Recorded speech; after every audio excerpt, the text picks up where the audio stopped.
cólera é uma doença grave, muitas vezes fatal, causada por um bacilo conhecido como vibrião da cólera. O bacilo se instala no intestino humano, provocando vômito e diarreia, e levando o doente a perder até 20 litros de água por dia. Por causa disso, a cólera tem que ser descoberta e tratada com rapidez, antes que o doente possa morrer desidratado.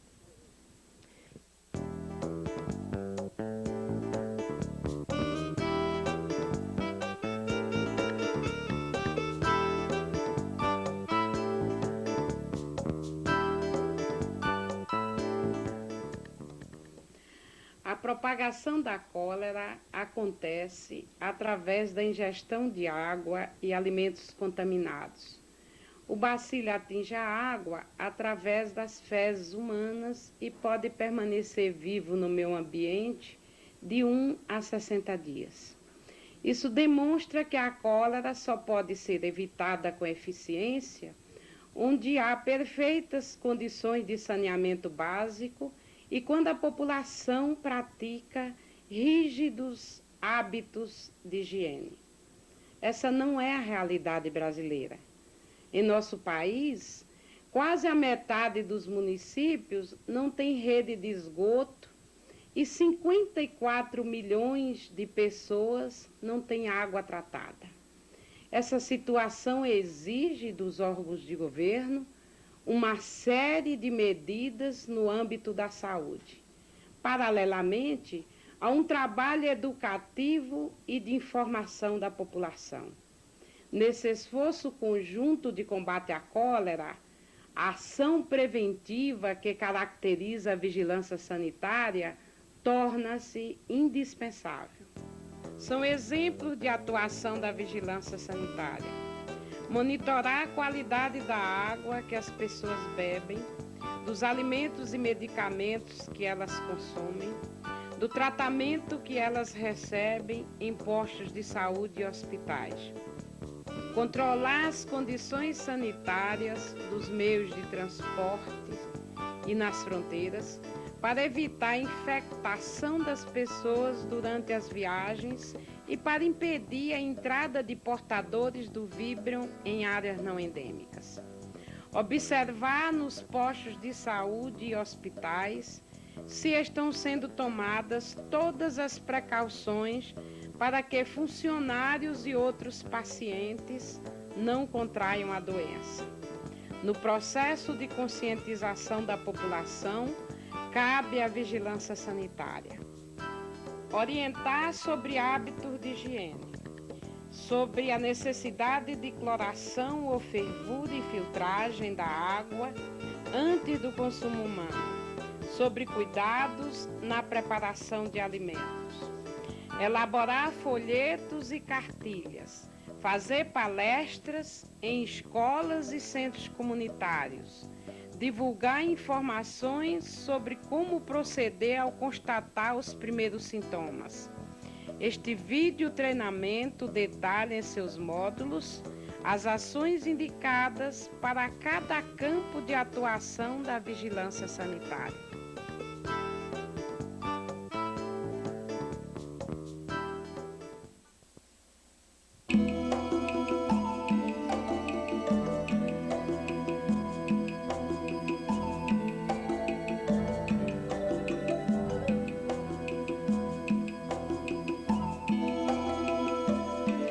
Estas cenas que nós acabamos de ver são os locais preferidos do vibrião colérico e dos vetores de outras doenças de veiculação hídrica. É por isso que o saneamento básico é a principal preocupação da vigilância sanitária.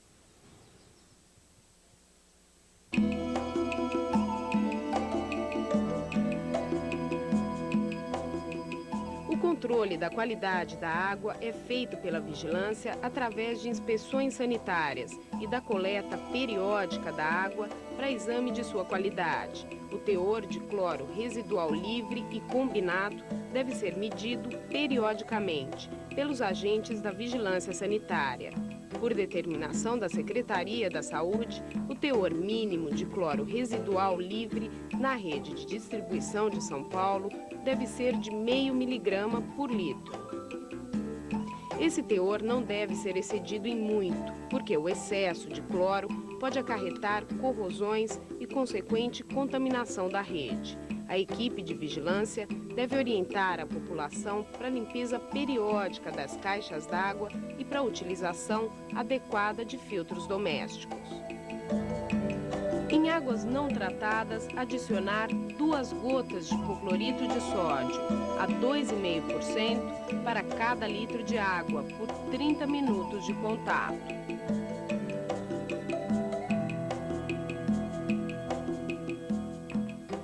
No caso do abastecimento ser feito através de minas ou de fontes, a vigilância sanitária deve estabelecer um programa de avaliação do seu potencial de risco. A primeira medida é a verificação sistemática das condições sanitárias de minas ou de fontes.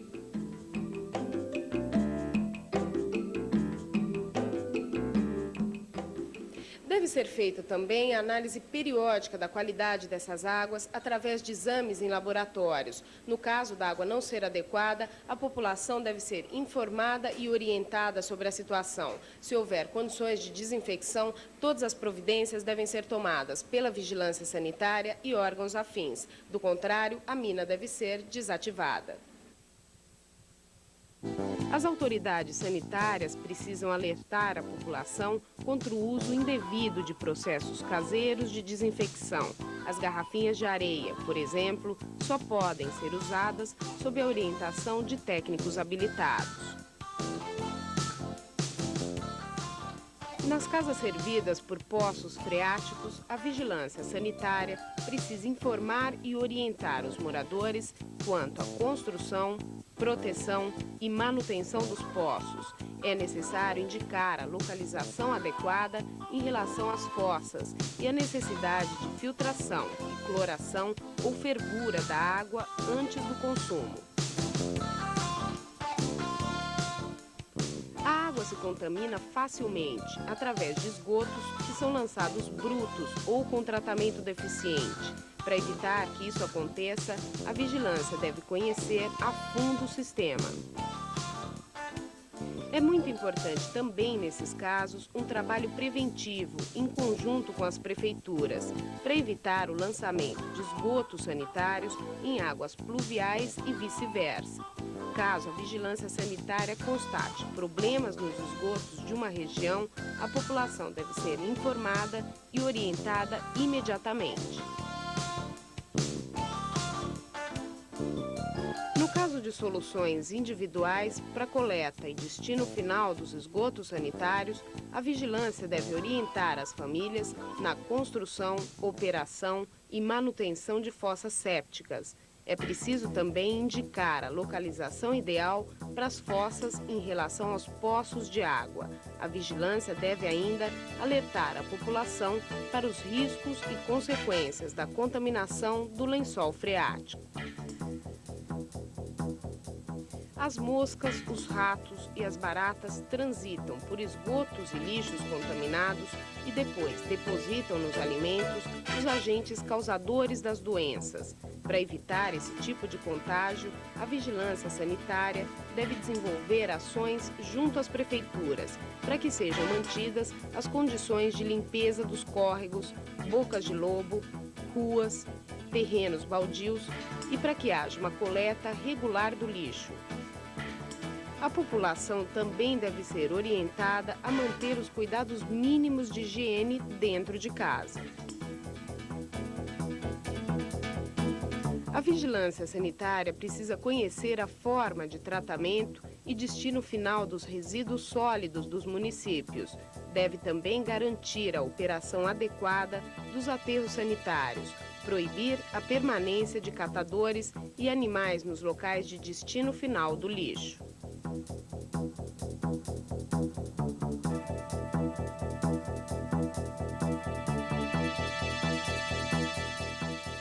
Os alimentos também podem representar um fator importante de transmissão das doenças de veiculação hídrica. Por isso, a vigilância sanitária deve estar atenta à qualidade da água usada para irrigar as plantações. O primeiro cuidado é orientar o agricultor sobre a legislação, processos de tratamento da água e suas obrigações com a saúde pública. A vigilância deve conhecer e manter registros atualizados sobre a qualidade da água dos mananciais utilizados na irrigação de hortaliças. Os entrepostos de revenda dos produtos agrícolas devem ser orientados e fiscalizados para que sejam garantidas as condições adequadas de higiene. Os agentes sanitários devem avaliar também o perfil epidemiológico da população, através de informações coletadas em postos de saúde e fornecidas pelo Centro Estadual de Vigilância Epidemiológica.